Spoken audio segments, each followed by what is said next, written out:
my name is Crystal Jagrep, and this is Empowered by Women Business Class. Most of you are already familiar with the interviews we do with other women entrepreneurs, where we dive into a little bit more of their stories with how they got started and where their businesses are today.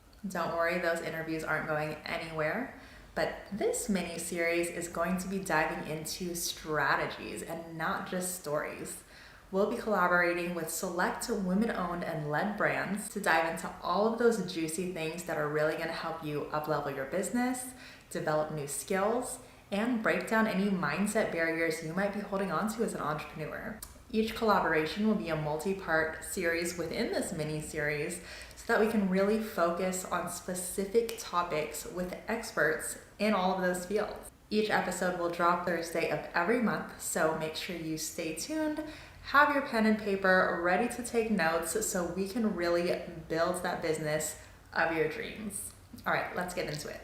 Today is part 2 of our 3-part collaborative series with women-owned brand Inventora. And if you missed it last month, Inventora is an inventory management system really geared towards small businesses because the founder, Diana Allen, is actually also the founder of home fragrance company Terra. I actually have one of her candles back here. I know it's a little bit blurry, but her candles are amazing, and she started that business in 2019, and she really needed an effective inventory system for herself. So with the help of her now husband, she was able to create a inventory management system that really was amazing for her, and she wanted to share it with other small business owners. So today we're joined by Delmith Morales, who's actually become one of the faces of Inventora. She does all of the videos and a lot of the tutorials and things like that. So I'm so excited to be joined by her today, and we're going to be talking about all things pricing, which we know is so important for our businesses. So Delmith, thank you so much for joining us yet again. I'm so excited to be chatting again. Yes, thank you so much. I'm excited to chat with you again. Last time we talked all about inventory management and how important it is to have that automated and how can that help you grow your business. However, I know that something super important is to know how to price your products, right? Many of you, I know that maybe you make your own products or you sell something that is sourced from a supplier, and actually you don't know what is it involved to put that price on it, right? So I think I love to talk about all the things that are like in the first stages of the business, but I'm also a small business owner, and I have learned so many things during all this process. So I think that we always are learning, right? And to determine your pricing of your products can be, even if you're just starting or even if you're just a really good established business right now, I think this is going to be really good for you. So I'm going to start. So figuring out the price that covers your cost and makes sales is often one of the most hardest parts of running a handmade business or any business, right? So maybe if you set a price too low, you're going to start losing money. Or if you are just guesstimate a price that is too expensive, maybe you're going to not have a lot of sales because your price is too expensive for the market. So both situations are clearly something that we always want to try to avoid. And today I'm going to explain to you some things that you should do to determine the prices of your products. So the first thing that you can do is to research on product prices. How can you do this? So first, you are going to understand your market. Look out your industry. Who are your customers? What are their needs and preferences? So by doing this research, you are going to identify your target audience and determine how to price your products to be appealing for them, and to say, okay, they like to spend, I don't know, $10 in a, I don't know, a candle, for example. So once you know all of those little details of your audience, you are going to have a better sense of how to price your products. So some factors that you may consider is the demographics. So the age, where are they located, their interests or their hobbies, all of those little details that can help you figure out what they like and who they are. Next, you need to know your trends. The trends that are happening right now, maybe it's super helpful to look on social media, TikTok, Instagram, what other businesses are doing. And with this being said, you also need to look out for your competition. Research your competition to see how they price their products, so they can give you an idea of what your customers are willing to pay. So, however, you can change this pricing. Maybe it's a similar business to yours, but you know that your products are more unique or you are offering something that has a very special thing. So you can price a little bit higher or you can set a price that it's lower. It just depends on your business, but also your competition in order for you to be affordable in the market as well. I Yeah. just wanted to build on what you were just saying. So it really is important to be mindful of how you want to position your company as well, right? So candles is a huge industry, but there are some high-end candles that are quite pricey, and then there's those low-end candles too, where you can get candles at the Dollar Tree. So it really is so important to be cognizant of how you want to position your brand. You don't want to look at the industry as a whole and be like, this person is charging a $70 candle, that means I can do the same thing. Are you a luxury candle? Is that the brand that you're putting out there and presenting to your people? That is something that you do want to be very mindful of and really be aware of what brands you're comparing to your own brand. Make sure it's on that same level that you do want to position yourself in. You talked about like the demographics and the age and knowing who your customer is and what their interests are, what they're willing to spend. Where do you find all of those little key factors? Is there something specific that you look at? Well, I was going to say how to do it. You can go to your social media. Maybe you already have an account for your business, and you can go there and see your insights of your account. There you can see the demographic, if they are female or male, the ages, all of those things. And also you can just look on, if you have also an email list, you can just see what type of persons are they. And I must say that I started with Instagram and look out with like I went to their profiles and see if they're moms or they're single parents or something like that. I don't know. And maybe you can see more of their interest there. I think social media is a good key to do that. Yeah, definitely a lot of places you can look. Sorry for jumping the gun there. I'm sure that was something that you were about to go into, so I'll let you take it away. No problem. So I just wanted to add on that, like you can also use Google as for researching with what your competition is doing. And also in social media to looking like when you do your research for businesses, you can write like a hashtag, for example, candle makers. And there you're going to see tons of posts and business accounts that are in the same industry that can help you figure out what they are doing. And like you said, you after no before you do this research, you need to understand where is your business, like if it's a luxury brand or it's something that you want to be more affordable or more simple. I don't know. You need to have that in mind in order to make that research something that makes sense for you, right? So the other thing that you should do is to know your cost of goods. This is something that you need to consider before pricing your products.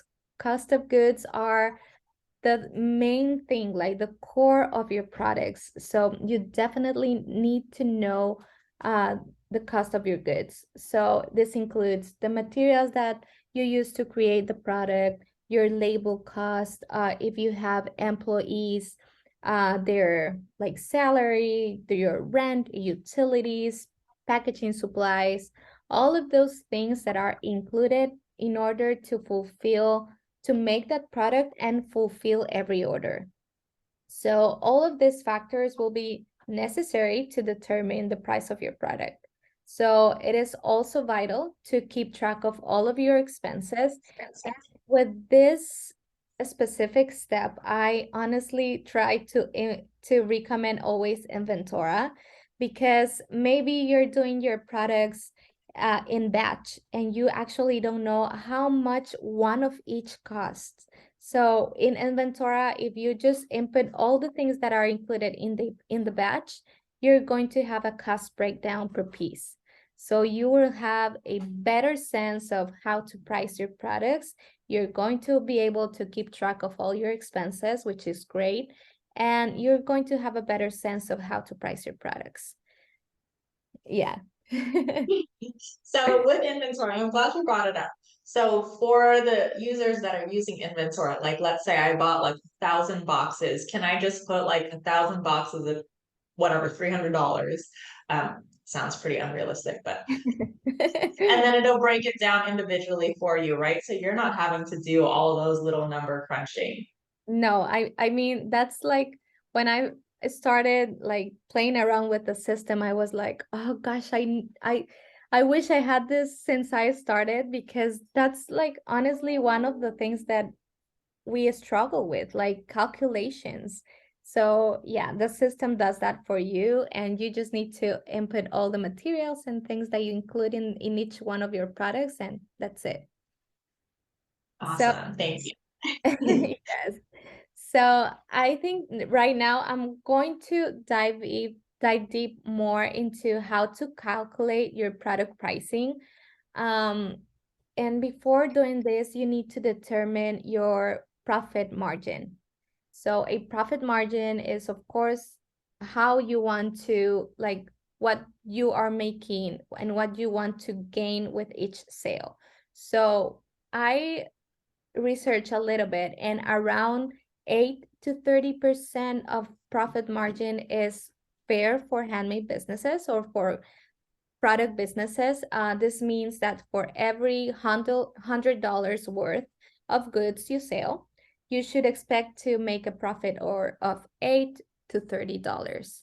So it will depend on, like we mentioned, the quality of your products, the type of business that you are in. So once you determine your profit margin, you are able to, and you already know your cost of goods. So once you know all of these details, you are ready to start pricing your products. So I have seen a lot in a lot of places, a basic formula that says that you should multiply your cost of your supplies per 2 for wholesale price, and for your retail price, you're going to multiply your wholesale price per 2. But honestly, it's a very basic formula, and of course in every product your supplies are not the only thing that are included, right?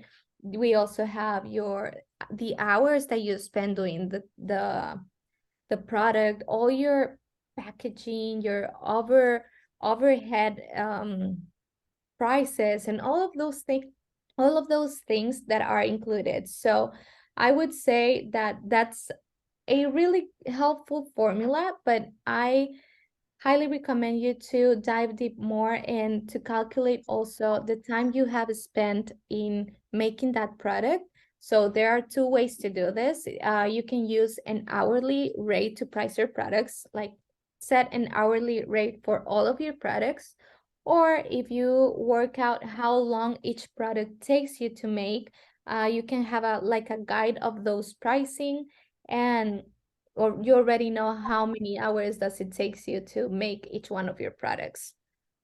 So Yeah, I'm glad you mentioned that because I think especially for new makers, we often forget to take into account the time that we're spending on it. And it's so easy for us to be like, okay, I spent $10 on this, so let me charge 13.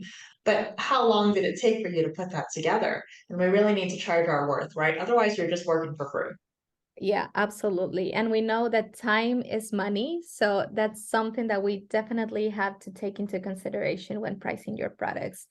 So now, once you have all of those things figured out, you need to know also what you want to earn each month to cover your costs. So for example, your monthly overhead costs are $2,000. So this means that you need to earn $2,000 each month to just break even. But of course, we just don't want that, right? We want to gain a little bit more in order to make a profit for it. So some things that I already mentioned, some of them, but a good way to determine the prices, you need to take into consideration, of course, the production of your costs. So materials, hours, price tags, packaging supplies, all of those things. Next, your markup. So the markup is defined as the amount added to your cost price to arrive at the selling price. Then your overhead costs, that can be your product photos, e-commerce shop, shipping materials, tools and equipment that you have, and also your seller fees. If you have an e-commerce shop, of course, you're going to have seller fees. And maybe you're not going to, you may say that it's not important, but if you add it to your products, that is something that it's really essential because it is included in every like sale you make, right? So I think that's how you can make how to determine your product pricing. And the last step I must say is to test the waters. So you have already your products, you know your cost of goods, you know how much time does it takes you to do that, and you have all of those details. You already price your products, and now it's time for you to test the waters. Maybe it's going to be challenging at first. Maybe you don't have a sale too fast. Maybe it's going to take a while, but the good thing is that it's your business, so you can adjust the prices anytime you want. Of course, I would recommend to stick in a price for a few months or so. And then if it's not working, then you can start adjusting your prices. And I can mention some of the reasons that you should start adjusting your prices. And one is that if you're making more of a profit than you originally anticipated and you want to increase your prices to reflect this. The second option is if the cost of your materials in overhead cost has increased, that probably that is happening to everyone right now. So you're going to need to raise your prices to cover these additional expenses. Or if your price is too high and you're not making the profit that you like because you're not having enough sales, you can decrease your prices in order to have that. So whatever reason you choose to adjust your prices, that is completely normal. And you just need to make it in a wise way, I must say, because some of your customers may say, hey, what's going on? This is too expensive right now. I can't not afford it anymore. But if you just do like a subtle adjust of the price, people will start, people will keep buying from you. So that's completely fine. And always ask yourself, would you buy your product at this price right now? So if the answer is yes, then you are ready to go and you're doing a great job. Those are like the basic things to price your products and to have a better sense of how to do it. I am glad that you brought up that there's a, kind of a proper way to raise your prices. You don't want to just keep raising it every month, because that could really deter a lot of your customers and your clients, and they might start to lose faith in you and not have. There needs to be intention behind it, right? It needs to be very intentional the way you show up and tell people about any price increases. I think it really helps to be very transparent about the reasoning for it too, right? Justifying that. I did want to ask you, so there was I think it was a master class or something that I might have watched back in the day. And they were talking about how it's much easier to decrease your prices, right? Position yourself at a higher price point. And then later on, if you feel that's not working for you, then it's easier to go down than it is to do the opposite, right? If you're starting out really at a lower price point and you're like, now I want to charge like significantly more, it's harder to make that change. So I would love your insight on that. Yes, I think that's challenging, but for me, well, I love to have a good customer service and to build that relationship with your customers. That way, if you have a healthy relationship with them and you show yourself, like, as you said, very transparent, and you are like struggling with something, and if you're transparent, they're going to understand. So if you have a good engagement with them, people are going to say, it's fine, I love your products, I want to keep buying them. So I honestly must say that customer service and how you treat your customers, it's like the basic and essential thing to help you do this.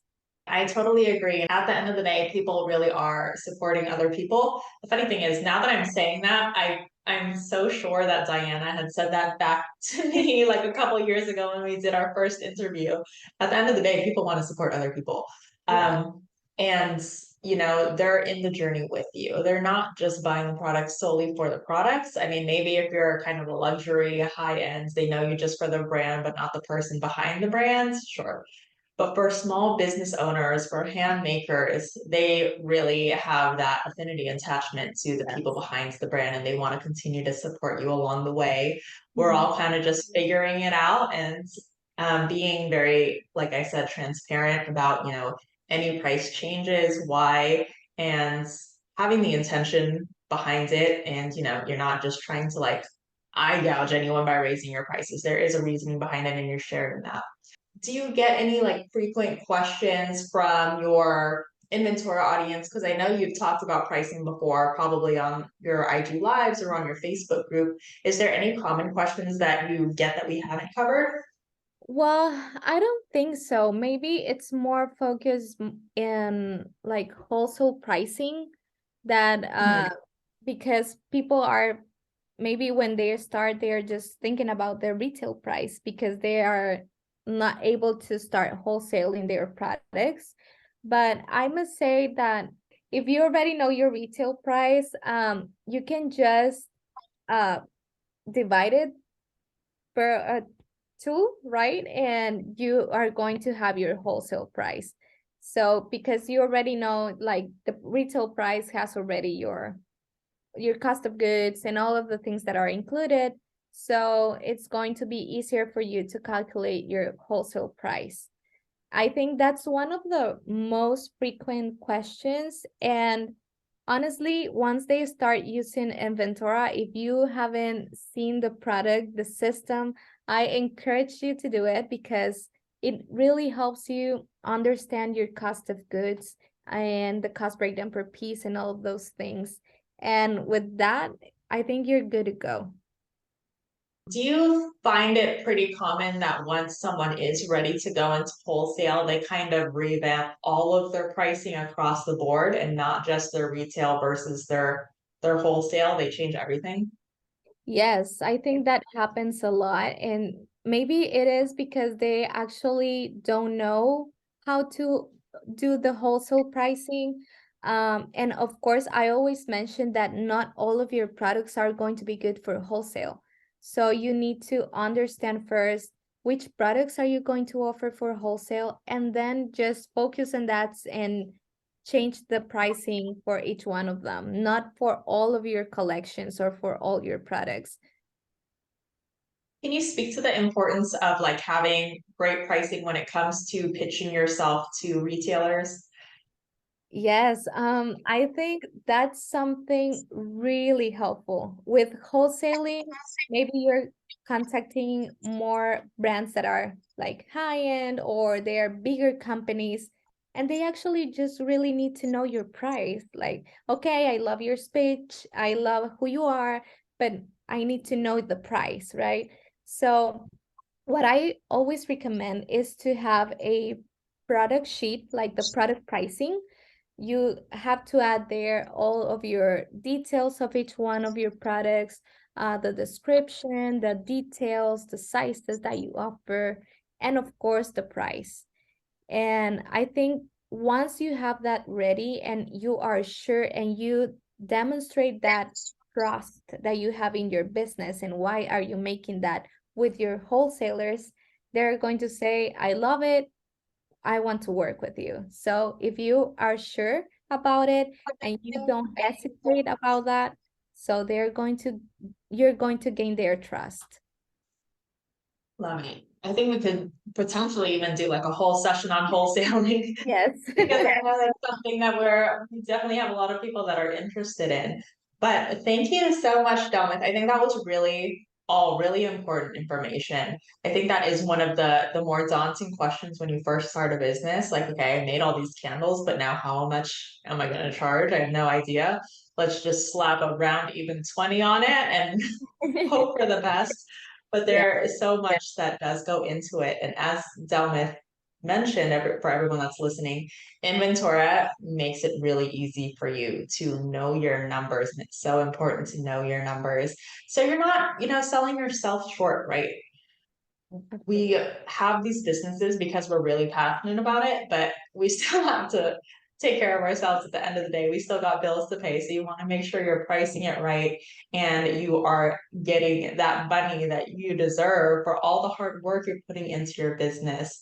Any last thoughts, Delmith, before we end it?